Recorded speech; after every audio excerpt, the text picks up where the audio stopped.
This channel supports Extra Life in its efforts to raise money for the Children's Miracle Network. For more information about how to donate and join in their efforts, go to the link displayed here. Extra Life. Play games, heal kids.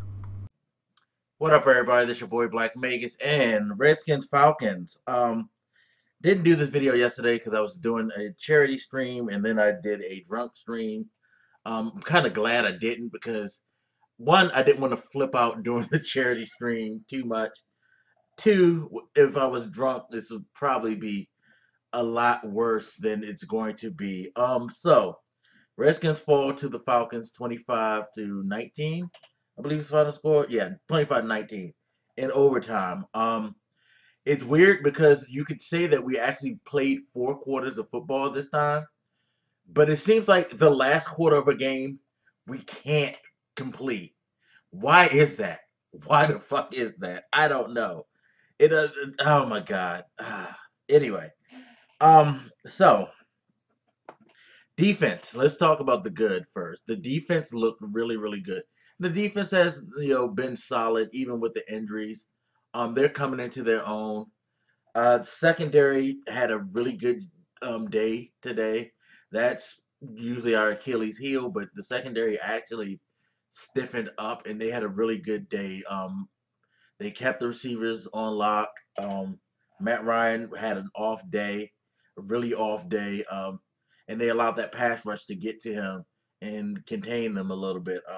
Julio Jones didn't go completely off. He only had like 5 catches, 67 yards, or something like that.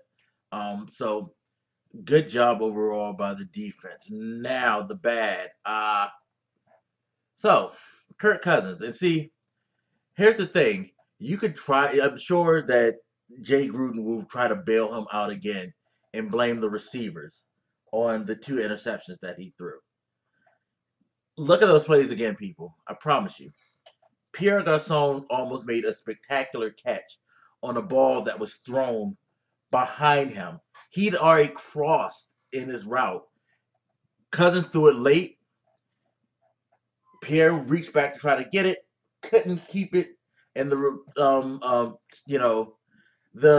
cornerback was right there. And the cornerback, he was right there anyway. So even had Pierre not touched it, it was going to land right into Deuce's chest because he threw that way behind his receiver. And I'll get to the second one later. So let's go on to other stuff. Running game. Where's my running game? Seriously. Looking at the stats right now, Matt Jones, 11 carries, 20 yards. Alfred Morris, 8 carries, 15 yards. Alfred Morris has been a 1,200 yard a year back for the first few years of his career. He slipped a little bit last year, mind you, first year under Jay Gruden. But before that, he was really, really doing well with the running game. Your running game was kind of carrying you and setting up your passing game. What's going on now? The running game is becoming even more absent as time goes on. I don't know what the deal is that. What's the deal with that? That's our strength on offense. Yes, we have some great receivers, but we're not settled at quarterback. Be honest. I know you want to make Kirk Cousins into a star. You need to because your job kind of depends on it. But you gotta bring whoever's back there at quarterback along with the running game leading the charge. I'm sorry. And Kirk Cousins, his numbers were meh anyway. 21-32, 219, a touchdown, 2 yards. Even that touchdown, it was, it thread the needle. It was like, it's one of those things where you look good because it went in, but an inch or two to the left, and it could have been worse. So, but hey, it was a touch. It was a touchdown. And we had the lead. That's the thing. We were maintaining control of this game for the most part. The defense had the Atlanta offense just off kilter for most of the game, but our offense just really wouldn't do anything. And again, I stress the run. Why wasn't the run implemented more? So what? You weren't getting a lot of yards early. You have a lead. You can attack with your run. Eventually, you'll wear them down, and your run will start to. Oh, I don't get it. I really don't get it. All this culminates into a wild fourth quarter of back and forth, where we eventually go down like we usually do in the fourth quarter, but we actually came back. Dustin Hopkins, hell of a leg, great 50-yard field goal at the end after Atlanta made an impressive drive to score 2 touchdowns because that rule is kind of weird.